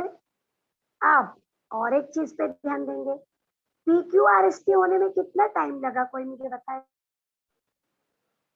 टाइम देखो 0.4 सेकंड, 0.6 8 0.8, नहीं 6 है मैम। परफेक्ट है ना। फिर दूसरा P Q R S T पे देखो, और एक 0.8, तो 1.6 तक आप जाओगे, है ना। Yes, ma'am. 1 point. तो ये एक हार्ट बीट, ये दूसरी, आई बात समझ में? अभी और एक, रुको, सपोज 0.6 पे खत्म हो जाएगा P Q R S T और दूसरा 1.2 पे, तो फिर मेरी हार्ट बीट लो है, नहीं हाई है, हाई। हाई है, समझे ना? बराबर बोल रहे हैं? हाँ मैम। अगर यहाँ पे खत्म होती है, टी वेव इधर आती है और दूसरी 2 मिनट पे चली जाती है, लो है, लो। लो, समझ रहे हो ना आप? ये डॉक्टर देखता है, तो डॉक्टर को पता चलता है बीट नॉर्मल चल रही है कि फास्ट चल रही है कि स्लो चल रही है, तो ये पता चला। और एक चीज पता चला, अभी और एक चीज ध्यान से देखो, सपोज मैं बनाती हूँ P Q R S T, देखो मैंने क्यू आर एस बहुत नीचे रखा, गड़बड़ है ना। देखो पी क्यू आर एस मेरा बहुत छोटा आ रहा है, टी, तो मतलब क्यू आर एस जोन में कुछ तकलीफ हो रही है, समझे? तीसरा देखो, ये नीचे बहुत जा रहा है तो भी तकलीफ है, बहुत कम जा रहा है तो भी तकलीफ है, ये वेव काफी फ्लैट आ रही है तो भी तकलीफ है। सो डॉक्टर चेक्स कि पी वेव कैसी चल रही है, क्यू आर एस कितना आ रहा है, मैम तकलीफ क्यों ज्यादा नीचे ऊपर जाने से? ये नॉर्मल है ना। ज्यादा ऊपर नीचे जाना यानी ऑरिकल बहुत ज्यादा है या नहीं हो रहा है, वेंट्रिकल ज्यादा कॉन्ट्रैक्ट हो रहा है कि कम हो रहा है, रिलैक्स ठीक से हो रहा है कि नहीं। आपको याद आया कार्डियक साइकिल, पहला पॉइंट क्या था, ऑरिक्यूलर कॉन्ट्रैक्शन, फिर क्या था, वेंट्रिकुलर कॉन्ट्रैक्शन, वेंट्रिकुलर कॉन्ट्रैक्शन, फिर क्या था, जॉइंट डायस्टोल, याद आया? ये वही है। देखो, लुक एट पी वेव, सिर्फ पी वेव को देखिए सब लोग, पी वेव को कितना टाइम लग रहा है मुझे वो, 0.4 सेकंड, ये देखो 0.4 सेकंड। 4 तक है पी, नहीं, फिर से देख। 0.2।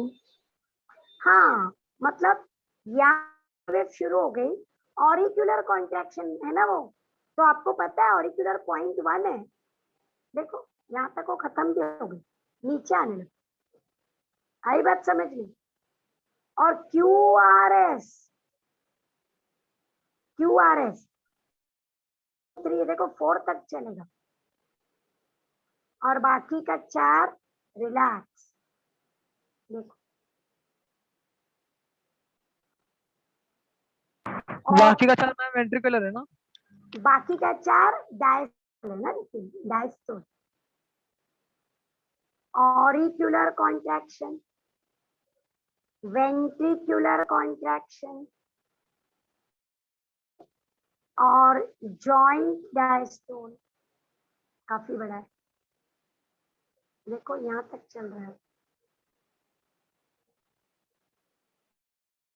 तीनों। चेक, देखो ऊपर दिख रहा है एट्रिया, ऊपर देखो वेंट्रिकल। तो पहला क्या, ऑरिक्यूलर कॉन्ट्रैक्शन, दूसरा वेंट्रिकुलर कॉन्ट्रैक्शन, लेकिन उसके बाद वेंट्रिकुलर रिलैक्सेशन जो जॉइंट डायस्टोल में है। तो अब मैं बोल रही हूँ पी वेव क्या है, आप बोलो।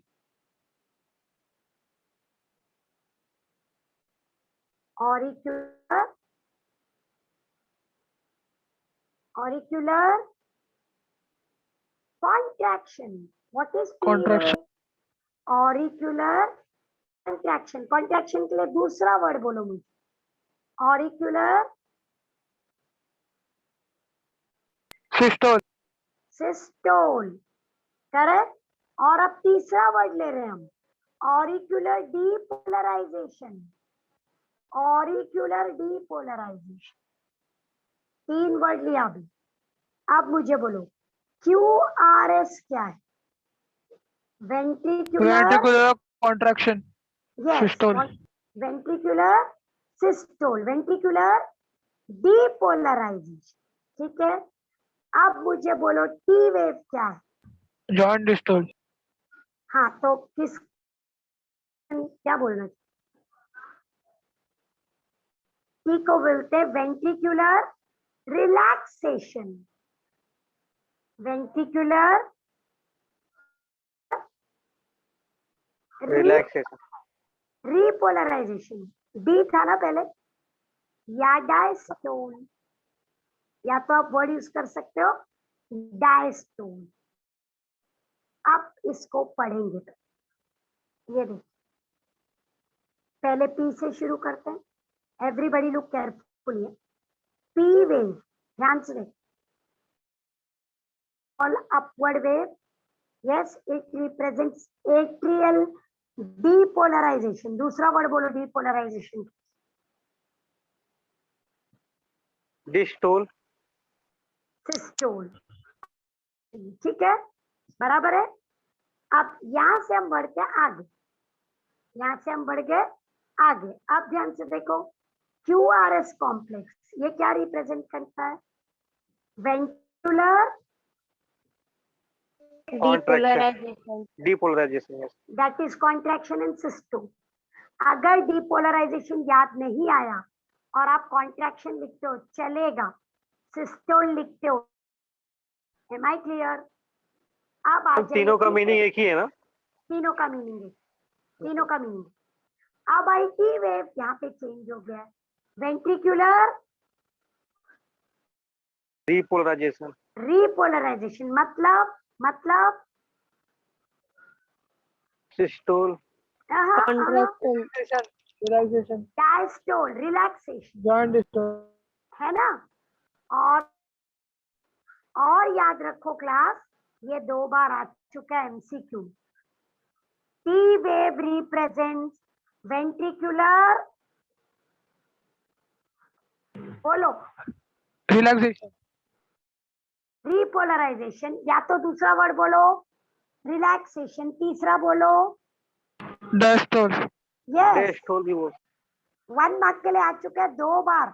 एक बार डायरेक्ट पूछा था what does T wave represent, और एक बार ये डायग्राम दिया था एमसीक्यू में, हाँ, और फिर पूछा था व्हाट रिप्रेजेंट्स वेंट्रिकुलर डीपोलराइजेशन, तो आंसर था टी वेव।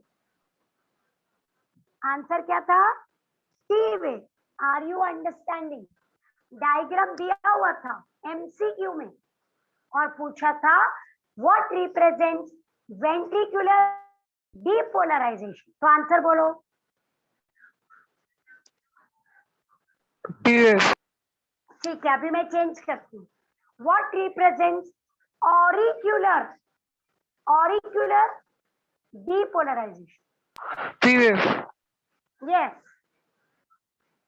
ओके। तो आपको पता होना चाहिए दो डीपोलराइजेशन है, एक रिपोलर, और रिपोलराइजेशन में हम ऑरिकल वर्ड यूज नहीं कर रहे, वेंट्रिकल कर रहे हैं।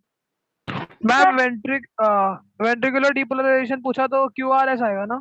बिल्कुल, क्यूआरएस, उसको बोलते हैं क्यूआरएस कॉम्प्लेक्स, उसको बोलते हैं क्यूआरएस कॉम्प्लेक्स। क्या बोलते हैं? ये देखो, पढ़ो क्यूआरएस कॉम्प्लेक्स, ऊपर की हेडिंग। क्यूआरएस कॉम्प्लेक्स क्या रिप्रेजेंट कर रहा है? मैम मतलब उसको वेव कॉम्प्लेक्स बोलेंगे ना? QRS complex. वो ऐसे Q wave, R wave, S wave नहीं बोलते, क्योंकि वो तीनों एक साथ चलते, ठीक है। लेकिन जब हम लिखने जाते हैं तो हम ECG हैज 5 वेव्स, PQRS, लिखने के लिए हम ऐसा बोलते हैं। लेकिन otherwise ventricular depolarization is QRS complex, ठीक है। Is that clear? And it is a very sharp wave. देखो वर्ड, देखो, it is a very sharp word, और ऊपर जाता है ना एकदम सीधा। क्यों? क्यों क्लास? क्योंकि वेंट्रिकल पूरी बॉडी को ब्लड सप्लाई कर रहा है, तो एक्शन सबसे स्ट्रॉन्ग होगा ना, वो एकदम जोर से कॉन्ट्रैक्ट हो, तब जाके ब्लड पूरी बॉडी की तरफ। बराबर है? देखिए, यू एग्री, अगर note right note on ECG आया तो 3 मार्क के लिए आएगा, क्योंकि 3 चीजें हैं उसमें, इसीलिए इसको ऐसे लिखा गया। देखो PQRST, समझे आप? देखो आंसर को देखो, 3 मार्क के लिए लिख पाएंगे ना आप? और बहुत इजी है, अगर आपको समझ में आया तो बहुत easy. P is auricular systole, is ventricular systole, and T is ventricular diastole, ठीक है। सिस्टोल के लिए दूसरा वर्ड डीपोलराइजेशन, या तीसरा वर्ड कॉन्ट्रैक्शन। आई बात समझ में एवरीबॉडी? क्या हम लिख पाएंगे ECG पे नोट? सब लोग क्लियर है इस पे? यस। क्यों किया जाए ECG करने बोलता है, क्यों बोलता है? एक तो वो बता सकता है कि कोई तकलीफ हो रही है क्या, तो हम ECG के लिए कब जाते हैं? चेस्ट में थोड़ा पेन हो रहा है, ओके, या बार बार ऐसा हो रहा है, मुझे लग रहा है कुछ तो है जो ठीक नहीं, तो आपको ECG करने बोल सकते हैं। आपका BP बार बार शूट अप होता है तो आपको ECG करने बोल सकते हैं, ठीक है। कोई दूसरी डिजीज है, कोई दूसरी बीमारी है, काफी ज्यादा आपको तकलीफ दे रही है, तो भी हार्ट को चेक किया जाता है। तो ECG हमको हेल्प करता है to understand abnormality in conduction, यानी ऑरिकल में कोई प्रॉब्लम है क्या, वेंट्रिकल में प्रॉब्लम है क्या, वाल्व्स में प्रॉब्लम है क्या, साइनो ऑरिकुलर नोड में प्रॉब्लम है क्या, पेस मेकर में प्रॉब्लम है, पेस सेटर में प्रॉब्लम है, किधर प्रॉब्लम है। अगर मेरा P वेव गलत आ रहा है तो फिर पता है कि ऑरिकल में गड़बड़ है ना। अगर QRS में कुछ गड़बड़ हो रही, वो ऐसा वेंट्रिकल में है ना, तो हमें पता है वेंट्रिकल से रिलेटेड तकलीफ हो रही है। Are you getting it? So it helps कि किधर problem, is there enlargement, heart का चेंबर बड़ा हो गया है क्या किसी प्रेशर की वजह से, is there a damage, damage हुआ है क्या, करेक्ट, ब्लड सप्लाई कम हो रहा है क्या, क्यों चेस्ट में पेन हो रहा है, उसका कॉज। तो डॉक्टर ECG का वेव के बता सकता है कि भाई क्या प्रॉब्लम है, थोड़ा बहुत, थोड़ा नहीं, आई शुड से बहुत सारा अंदाजा लगा सकता। और फिर अगर उसको कुछ मेजर लगता है तो बोलेगा एंजियोग्राफी करो, या तो बोलेगा सीटी स्कैन करो। सीटी स्कैन है ना, इससे को क्लास ईसीजी मैम आपका। सिटी स्कैन में क्या होता है मैम? सीटी स्कैन में अगर इंटरनली कुछ तकलीफ है, हार्ट में होल है, हार्ट में कुछ मेज दिख रहा है, तो फिर वो तुरंत बता दे, तुरंत। सीटी स्कैन मतलब सारे डिटेल्स आपके सामने आ गए एकदम डिटेल। तो ये जो ईसीजी है ये आपका 100 रुपए में हो जाता, ओके सपोज 200 रुपीज में होगा। लेकिन अगर वो नॉर्मल नहीं आया, कुछ तकलीफ दिख रही है बहुत, डॉक्टर को लग रहा है ये कुछ गड़बड़ है, तो फिर वो आपको कोई, जैसे आप सीटी स्कैन कराएंगे तो it will cost you more ना, 5,000 6,000 10,000 डिपेंड्स ऑन कौन सा पार्ट है और क्या क्या करना है, तो उस हिसाब से लगता है, उसमें टाइम भी लगता है। तो वो आपको पहले ही सीटी स्कैन करने नहीं बोलते, पहले जी करने बोलेंगे, फिर देखेंगे अच्छा इसमें ये दिख रहा है तो अभी थोड़ा मैम चेक सिटी कर। स्कैन में सिर्फ हार्ट का स्कैन होता है ना पूरा? नहीं, सीटी स्कैन कोई भी हो सकता है जहाँ तकलीफ। अगर आपको लंग्स का है, जैसे अभी कोविड में सीटी स्कैन चेस्ट का हो रहा है ना, तो लंग्स हाँ के मैम। बाद सीटी स्कैन के आप उसको किडनी का कर सकते हो, अपने बोन्स जो जिधर चाहिए उधर का, ठीक है, पर वो लीजिए आप मैम वो भी कहते स्क्रीन में दिखता है कि ऐसा कुछ, ऐसा उसका भी कुछ सेंटर था? ये जैसा रिपोर्ट आता है, एक्सरे के जैसा रिपोर्ट आता है, और फिर वो एक्सरे डॉक्टर देखता है और साथ में रिपोर्ट तो होती है जो बता रही होती है कि अच्छा ये प्रॉब्लम है, यहाँ पे ये बंद है, यहाँ पे ये बंद हो रहा है, यहाँ पे ये तो चालू सेम है। एक्सरे ऐसे रहता है? एक्सरे कैसा कराते हो वैसे? नहीं, एक्सरे से 1000 टाइम बेटर हो। अगर हमें एक्सरे से क्लैरिटी नहीं मिलती है तो स्कैन बहुत काम की चीज, बहुत। सीटी स्कैन तभी किया जाता है जब एक्सरे के ऊपर डिपेंड नहीं रह सकते, तो फिर वो आपको सीटी करवानी है कि एक्चुअली देखने क्या दिख और कितना ज्यादा है। वो आपको एक इमेज नहीं देता है, कम से कम आपको 5-6 इमेज देगा वो, हर एंगल से, हर तरीके से, ओके। उसकी क्लैरिटी बहुत ज्यादा होती, बहुत ज्यादा, जो चीज एक्सरे में नहीं दिख रही है उसमें दिख जाए, ठीक है। तो लेकिन कॉस्टली चीज है ना, फिर जैसे अगर आप चेस्ट का एक्सरे कराएंगे तो 100-200 रुपए में होता है, लेकिन सीटी स्कैन कराएंगे तो 4-5-6 हजार में होता है, ऐसा, ठीक है। लेकिन देखो पहला स्टेप क्या लिया डॉक्टर ने, ईसीजी करो, अच्छा ये नॉर्मल आया तो फिर आगे जाने की जरूरत। पर अगर पहला स्टेप ही गड़बड़ है, अच्छा ये तो गलत आ गया है, तो फिर व्हाट विल द डॉक्टर से कि okay you go for x-ray और ईसीजी, सॉरी, और सीटी स्कैन और समथिंग एल्स, सोनोग्राफी बहुत सारी तरीके, करेक्ट। तो फिर डॉक्टर चेक करेगा कि कोई प्रॉब्लम, कभी कभी क्या करते हैं वो ईसीजी करते हैं, फिर 15 दिन बाद फिर से करते हैं, मतलब हो सकता है इस वक्त आपका बीपी बढ़ा हुआ है इसलिए ईसीजी गलत कर रहा है, वो मेडिसिन वगैरह दे के फिर से आपका BP check, it goes like, कभी कभी वो 15 डेज का गैप लेके चेक कर, and then you may get a proper report, is it? Are you understanding?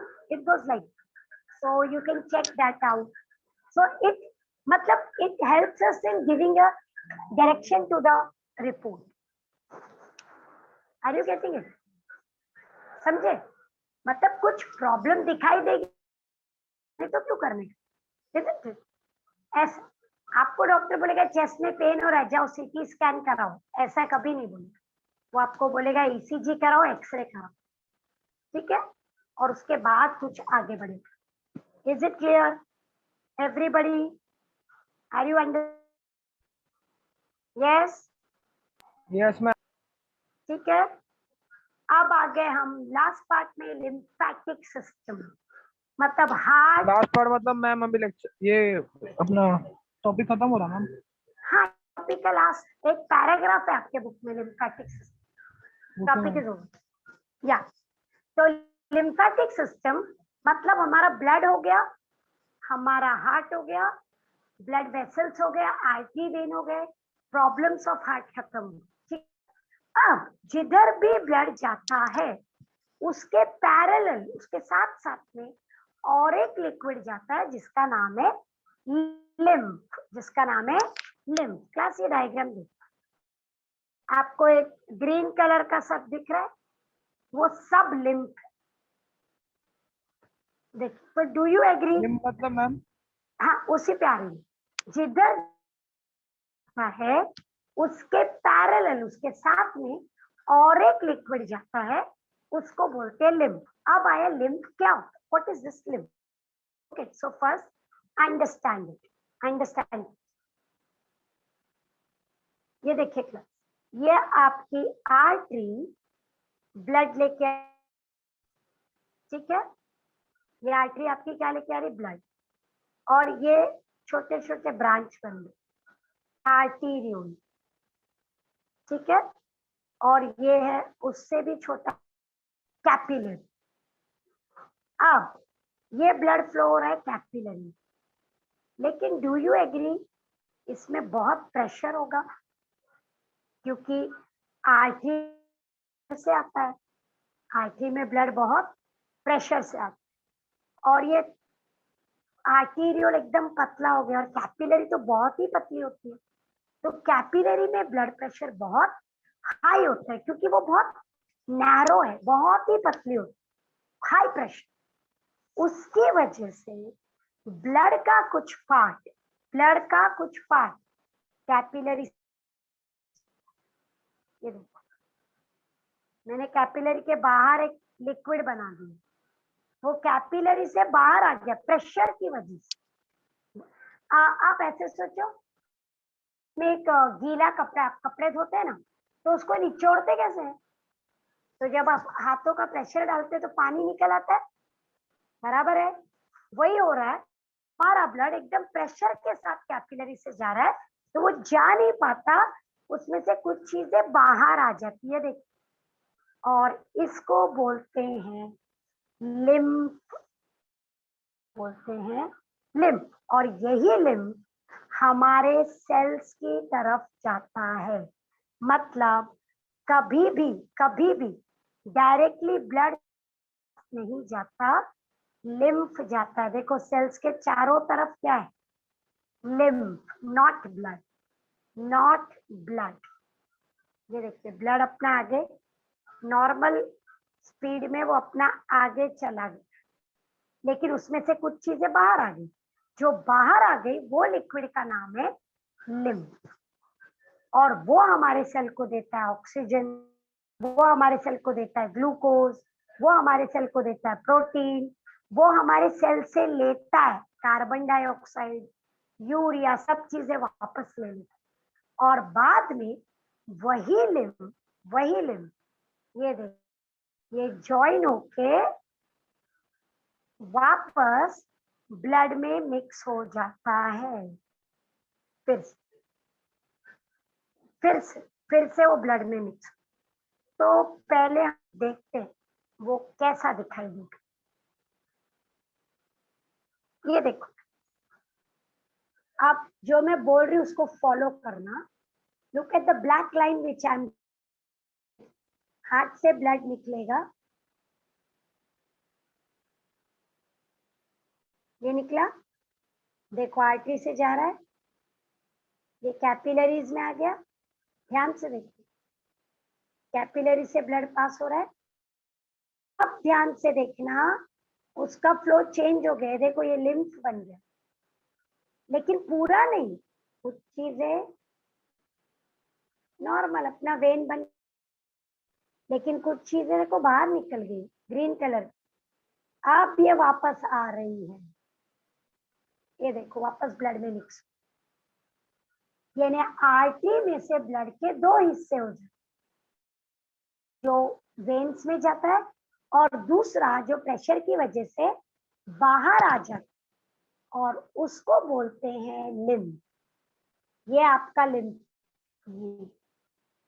फिर से एक बार देखिए, फिर से एक बार देखना, ध्यान से देख, मैं इसको थोड़ा सा ब्रॉड कर, थोड़ा नजदीक ले।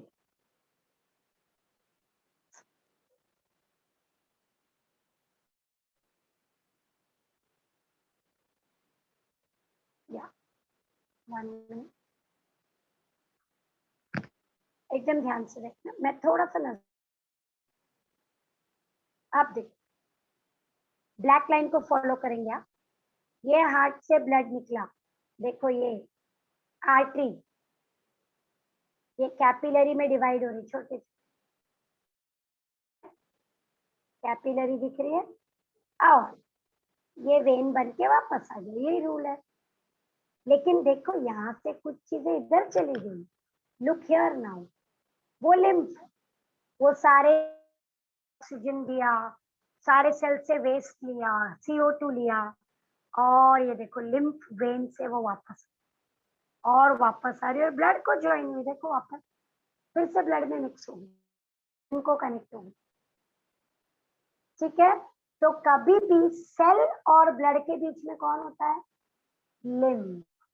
ब्लड कभी भी किसी भी सेल के पास डायरेक्ट नहीं जा, सेल और ब्लड के बीच में कौन होता है, लिम्फ। ये देखिए, सी नाउ, आप देख, आर्टरी दिख रही है, उसके ब्रांच दिख रहे हैं, आर्टीरियोल, रेड वाला देखिए, रेड, ये रही आर्टरी, और ये देखिए, पर देखा अभी ग्रीन कलर का लिम्फ दिखने लगा, ये देखो, और येलो येलो हमारे सेल है, देखो लिम्फ सेल के बीच में जा रहा है बाहर, और बाद में ऐसे हो। ये दूसरे वाले में देखिए, ये देखो लिम्फ सारे सेल से चारों बाजू से वापस आ रहा है, और ये वापस जाएगा।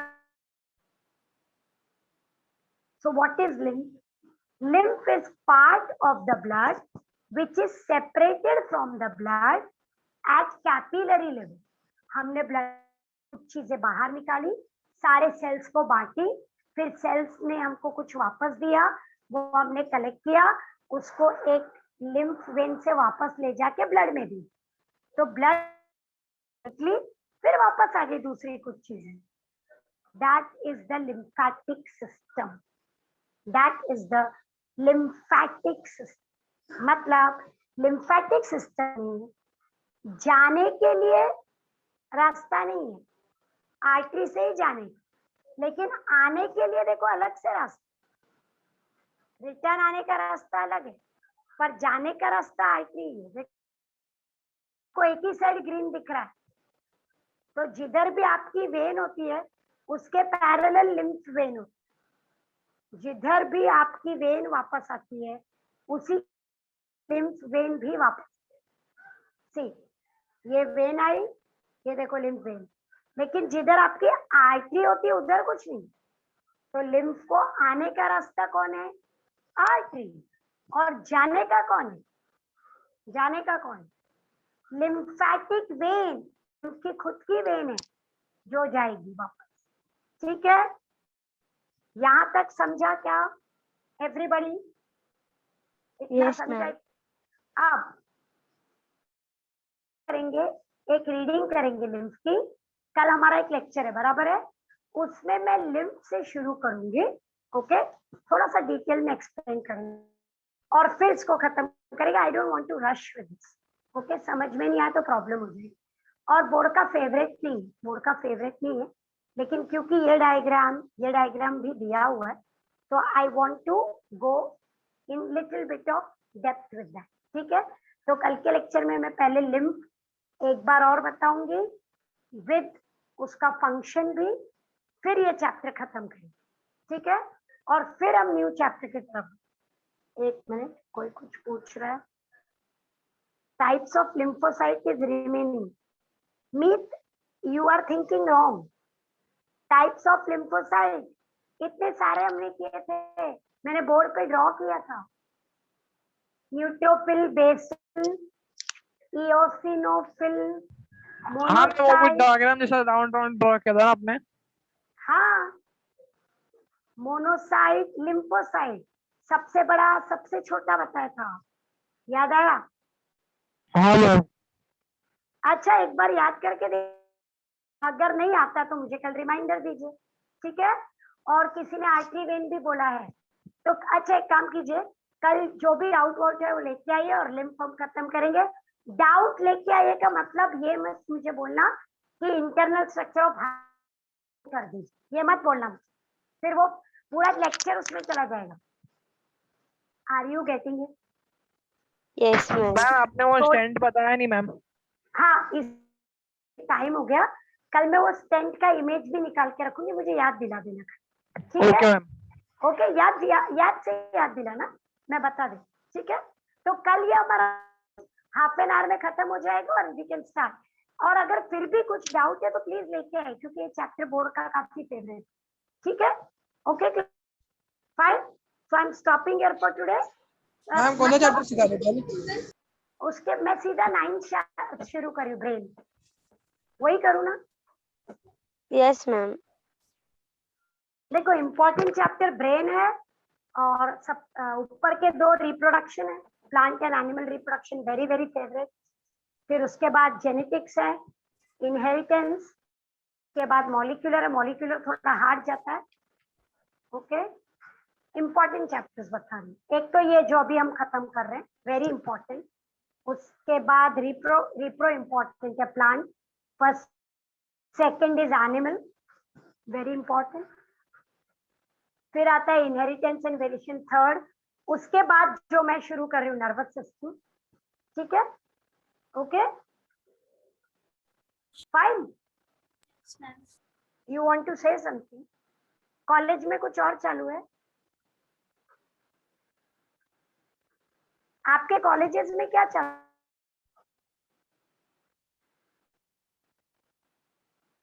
हेलो हेलो, पता नहीं मैम। पता नहीं मतलब कॉलेज का लेक्चर नहीं अटेंड करता है? Inheritance and variation. इनहेरिटेंस चल रहा है, ओके, वो भी बहुत इंपॉर्टेंट है, वेरी इंपॉर्टेंट। ओके, मतलब वो वैसा कुछ करना, कुछ ऐसा है कि हम बहुत ही अलग जा रहे हैं तो फिर आप क्लास में इन्फॉर्म कीजिए। वैसे मेरा प्लान है ब्रेन और हार्मोन शुरू करने का, ठीक है? फाइन, कंट्रोल एंड कोऑर्डिनेशन, तो वो तो मैं कर ही रही हूँ, कंट्रोल 9, ठीक है? Fine, so I stop here, okay, bye class, take care.